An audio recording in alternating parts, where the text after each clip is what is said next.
while I do this, let me tell you, Gustavo Meoño is the coordinator of the Historical Archive of the National Police of Guatemala, the Archivo Histórico de la Policía Nacional. The Archivo is an extraordinary collection. It's a wonderful story, and I've posted a short story on our event page about how the Archivo was discovered. It's a collection of some 80 million documents that were produced by the Guatemalan police from the late 19th century until it was found in 2005 by accident. The police had always denied that any archive existed of their actions, and then one day somebody went to an old junkyard and saw this building with documents piled up all the way up to the windows and said, "What's that?" And the person working there innocently said, "It's our archive." And this is how the archive was found. So since it was found in 2005, there's been a huge transnational effort to recuperate this archive and make it usable.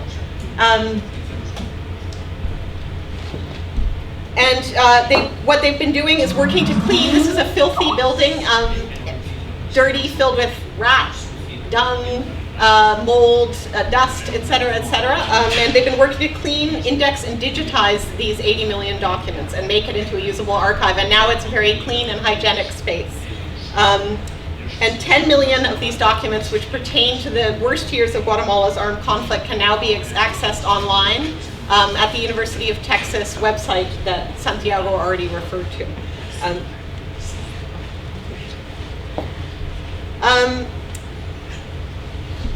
As the lead investigator of the archive, Gustavo Meoño has been actively involved in both the preservation of the archive's documents and in collecting evidence from these documents to provide accounts of human rights abuses committed during the country's 36-year civil war.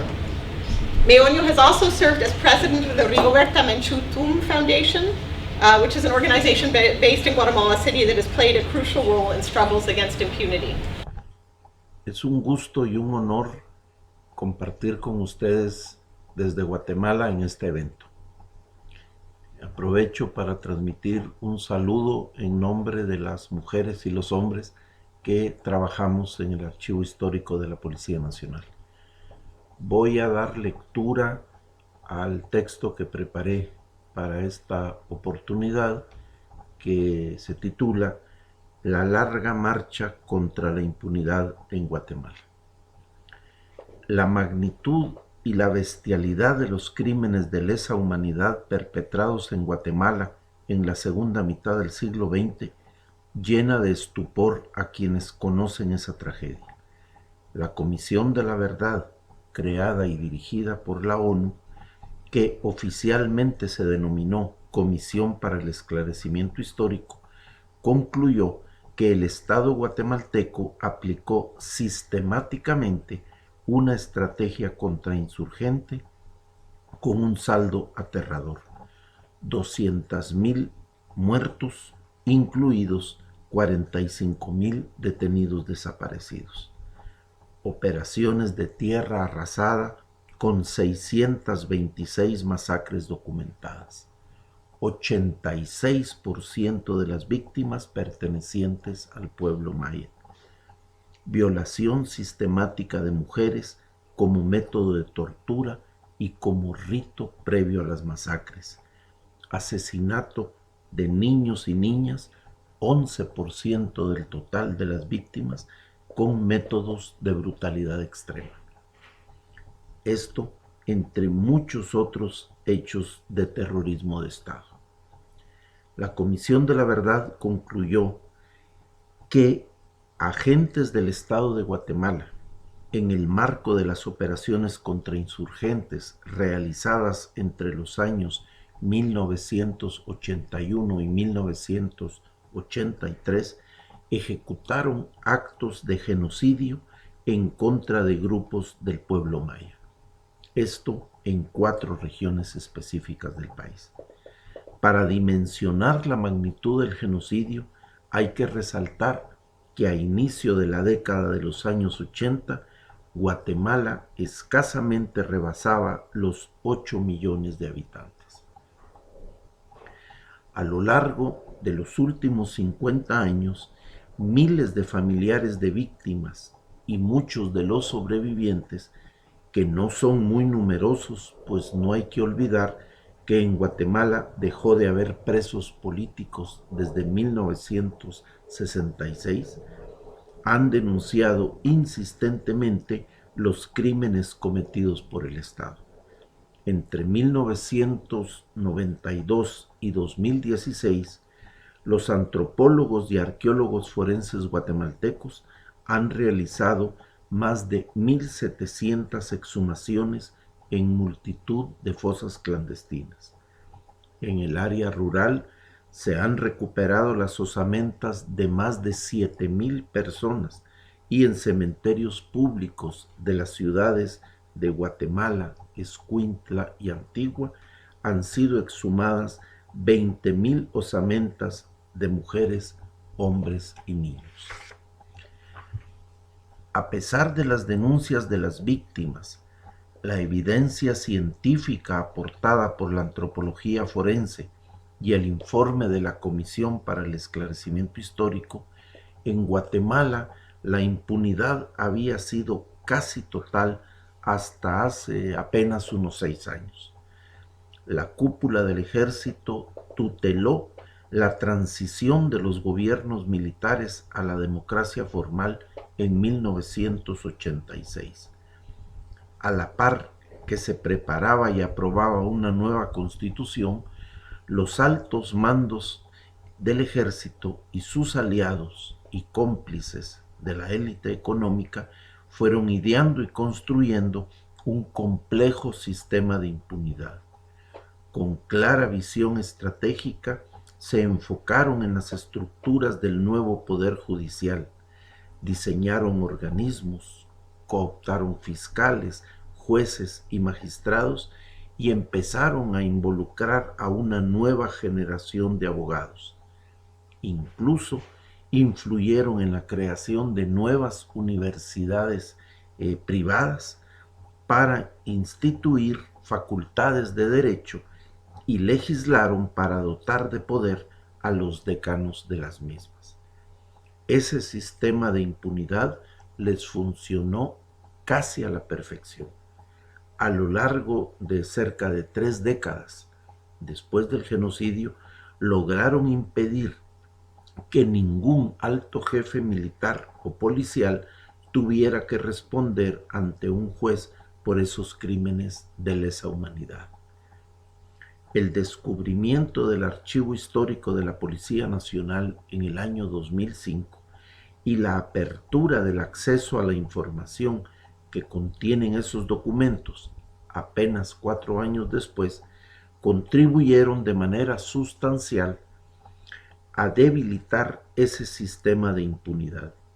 Surgió de pronto una trilogía fundamental constituida por los invaluables testimonios de las víctimas, la evidencia científica de la antropología forense y la prueba documental aportada por este archivo.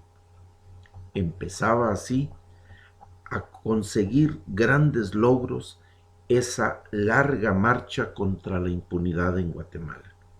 Fructificaban por fin los esfuerzos emprendidos desde los años 60 por las primeras madres, esposas e hijas que denunciaron el secuestro y desaparición de sus seres queridos, que se masificaron con las movilizaciones populares de los años 70 y se profundizaron con la lucha de las primeras organizaciones de familiares de víctimas surgidas a partir de la segunda mitad de los años 80.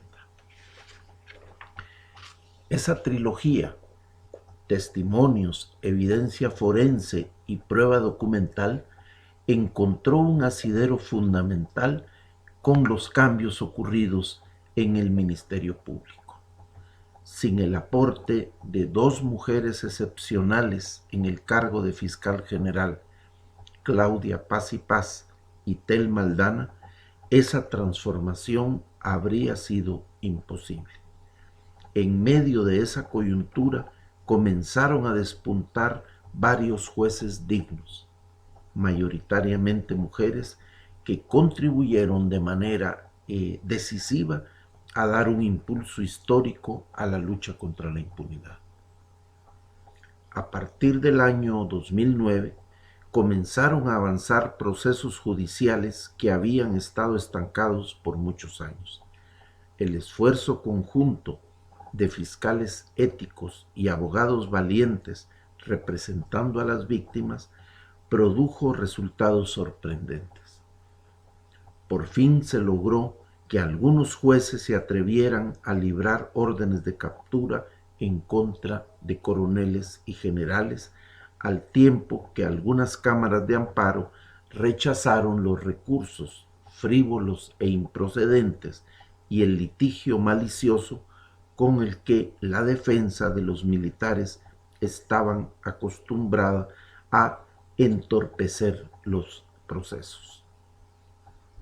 Después de tantos años de impunidad, se logró que un tribunal reconociera la naturaleza imprescriptible de delitos como la desaparición forzada, la tortura y las ejecuciones extrajudiciales. En casi 7 años, entre 2009 y 2016, se logró hacer avanzar más del doble del número de procesos judiciales que había sido posible impulsar en las 4 décadas anteriores.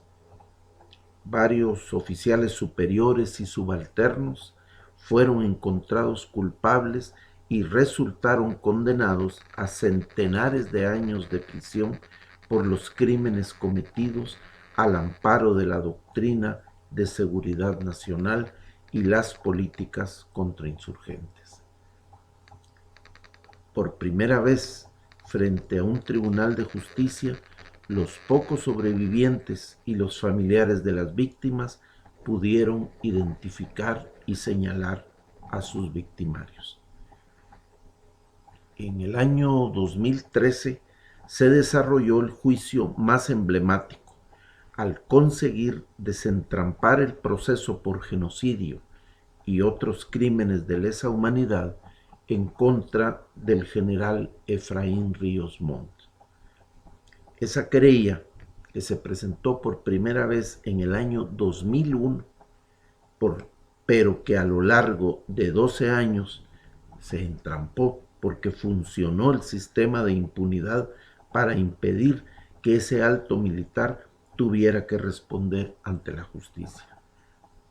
Durante varios meses, cientos de víctimas de la etnia maya y xil comparecieron ante el tribunal para dar sus testimonios. Los antropólogos forenses mostraron pruebas demoledoras obtenidas en decenas de exhumaciones.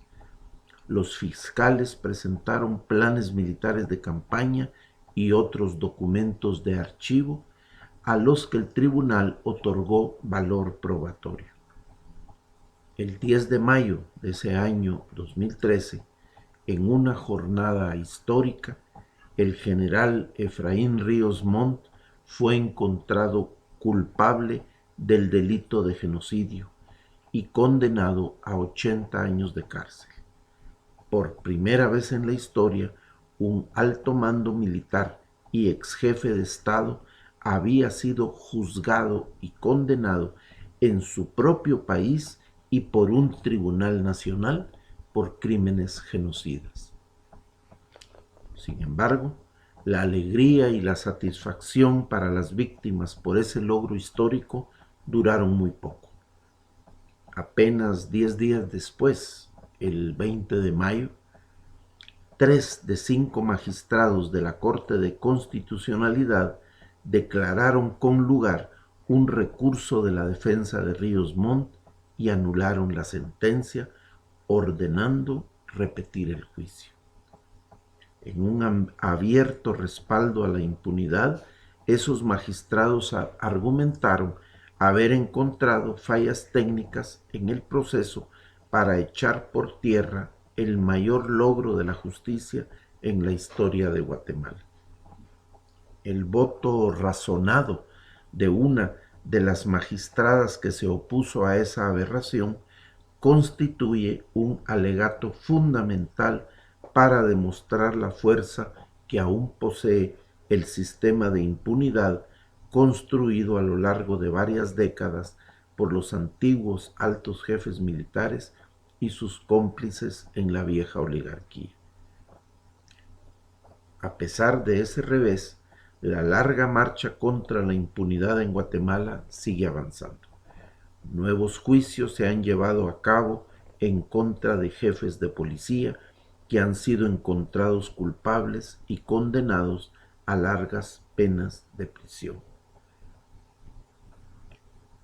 Poco tiempo después, ha culminado la primera fase de otro proceso histórico, el caso Sepur Zarco, por crímenes de desaparición forzada, tortura, ejecuciones extrajudiciales, violaciones y esclavitud sexual contra mujeres indígenas. Por primera vez en el mundo, la esclavitud sexual perpetrada en un conflicto armado y tipificada como crimen contra la humanidad ha sido juzgada por un tribunal nacional y los militares responsables han sido sentenciados a largas penas de cárcel. Por otra parte, 18 altos mandos militares y oficiales intermedios se encuentran actualmente encarcelados y procesados por crímenes imprescriptibles que ofenden la conciencia del género humano. En esos procesos judiciales seguirá jugando un papel determinante esa trilogía formada por los testimonios, las evidencias científico-forenses y las pruebas documentales. En particular, se puede afirmar que el acceso a la información que contienen los múltiples archivos que hoy son accesibles ha reforzado ampliamente las posibilidades para hacer efectivos los derechos a la memoria, la verdad y la justicia. El derecho a saber, que por siglos ha sido negado a los pueblos, debe ser reivindicado con determinación.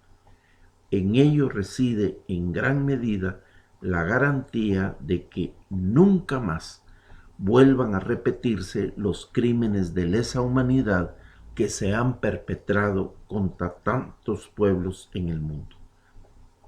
Los avances alcanzados en los últimos años en el esclarecimiento de la verdad histórica y la justicia representan, sin duda alguna, una esperanza para quienes creemos que otra Guatemala es posible y trabajamos por ello. Muchas gracias.